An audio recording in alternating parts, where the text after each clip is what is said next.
Let's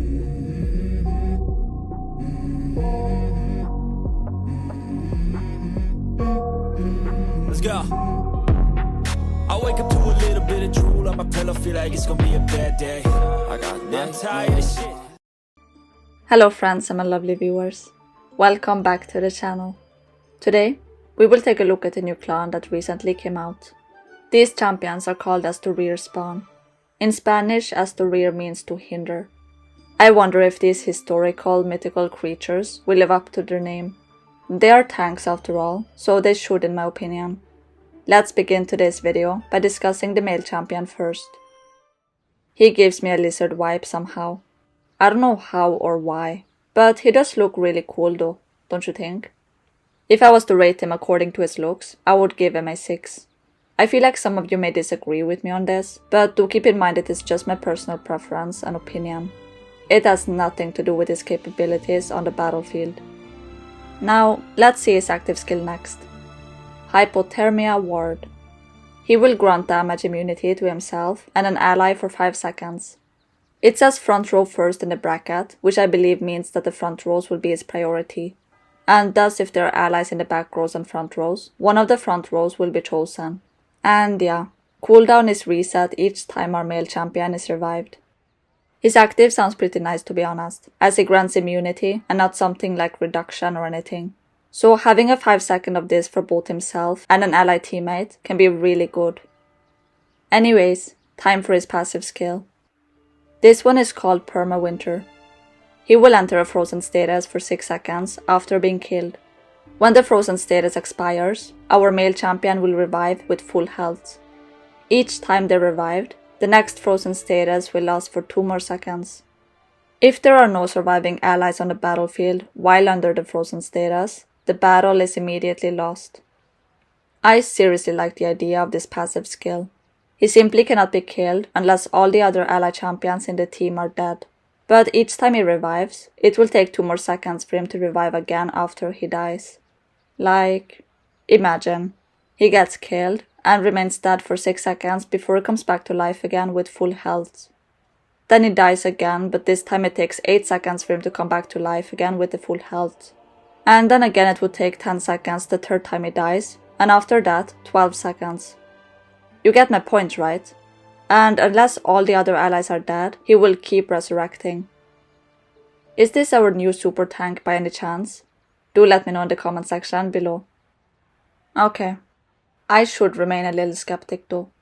And before I conclude with anything, we should see his ultimate skill as well to make sure there isn't a stupid catch or something. The ultimate is called Estorir's Cryo Protection. His max constitution will permanently be increased by 20% while keeping the current constitution percentage. This also grants protection to the 2 allies with the lowest constitution for 8 seconds. During the protection, the 2 allies are immune to control effects, and when they take lethal damage, the caster, aka our male champion, will take the damage instead. Sounds good. Like, it does come off as a little bit risky, as it will act as a shield not just for 1 ally but 2. And when the max constitution gets permanently increased, that doesn't mean his current health is increased along with it. So we may need a healer in the same team to make sure his constitution gets filled up as well. I hope I got my point across properly. Let me know in the comment section below if you're confused and need me to explain things better. But back to his ultimate. I think this ultimate sounds pretty good to be honest. Like, the only thing we have to make sure is that he got enough fortitude and constitution to protect both allies as well as himself. I seriously think we're having a great start here. Let's see the female next. She looks decent. I mean, it is almost the same design as our male spawn, just minor differences in the body structure and clothes. And yeah, same as the male counterpart, she does not have a weapon. Anyways, let's start by having a look at her active skill first. Polar Storm. She will generate an ice domain around herself for 5 seconds. This domain reduces 3% of her own max constitution each second, and deals an equal amount of damage to nearby enemies in the domain. Enemies that are in the domain will have their fortitude reduced by 35%. The constitution will not be reduced, but the amount of damage inflicted to enemies within the ice domain will remain the same while in turnabout status. So the domain basically sacrifices some of our female champions' constitution to deal damage to the nearby enemies. And the fortitude of the enemies that are within this domain of hers will be reduced by 35%. And then we have this confusing sentence in the end, which mentions something about the turnabout status. Constitution will not be reduced, but the amount of damage inflicted to enemies within the ice domain will remain the same while in turnabout status. I am guessing this status may be explained in some other skills of hers, so I kinda just wanna move on to the passive skill of hers and then to the ultimate. The passive is called Healing Rhyme, and this is where the turnabout status is explained. When our champion takes lethal damage, she will enter a turnabout status for 7 seconds. This grants the champion immunity against execution and converts 100% of the damage taken into constitution. If the converted constitution exceeds her max constitution, then it will become a 4-second shield. Turnabout status has a 30-second cooldown, and the remaining cooldown will be reduced by 26.7% each time an ally dies. I like this one. Basically, she becomes immune even to the execution effect, and she will take all of the damage dealt to her and turn it into her own constitution. The access becomes a 4-second lasting shield, so nothing really goes to waste, even if the damage exceeds the max constitution of our champion. We do have to keep in mind though, that this turnabout status has a 30-second cooldown, so it will take a while before it activates again. Unless obviously an ally of ours dies while the cooldown is going on. If that happens, then our champion's cooldown would be reduced by 26.7%. This is a very interesting skill to be honest, and as long as lethal attacks are being launched at her, this effect would activate.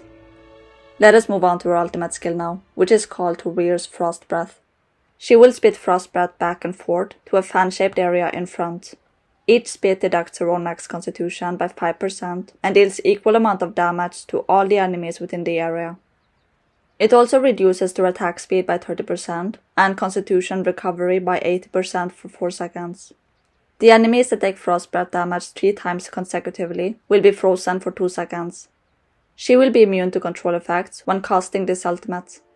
In turnabout status, each spit will not reduce the constitution, but it still deals the same amount of damage to enemies. Okay. So if she has a really high constitution, then those 5% may be really good. 30% attack speed and 80% constitution recovery will be reduced from the enemy that is within this fan-shaped area of course. It looks good so far to be honest. And those enemies that get attacked by this 3 times will be frozen for 2 seconds. It is not for super long though. Like, I cannot say that this creates a super significant difference, but at least it is something.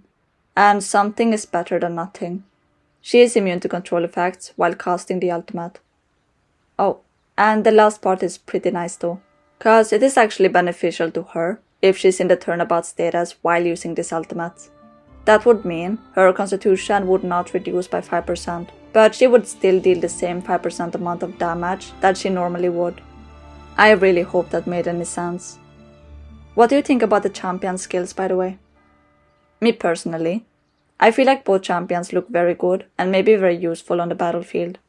I would say that the male looks slightly more interesting though. He just gives a vibe of mystery. Like, imagine if he's truly super OP or something. But you know, we will not be certain before we actually try them out on the battlefield. Anyways, I think we should see their clan trait as well. It is kinda important that the clan trait is compatible with our champions, you know. It is called Icy Thorns, and at level 18, this is the effect it will have. When taking active skill or ultimate attack damage, the attacker will take 9.2% more damage for 3 seconds. This stacks up to 2 layers. There is no cooldown mentioned, so it looks really great. When an enemy uses an active skill or ultimate attack on our champion, that enemy will be taking 9.2% more damage for 3 seconds.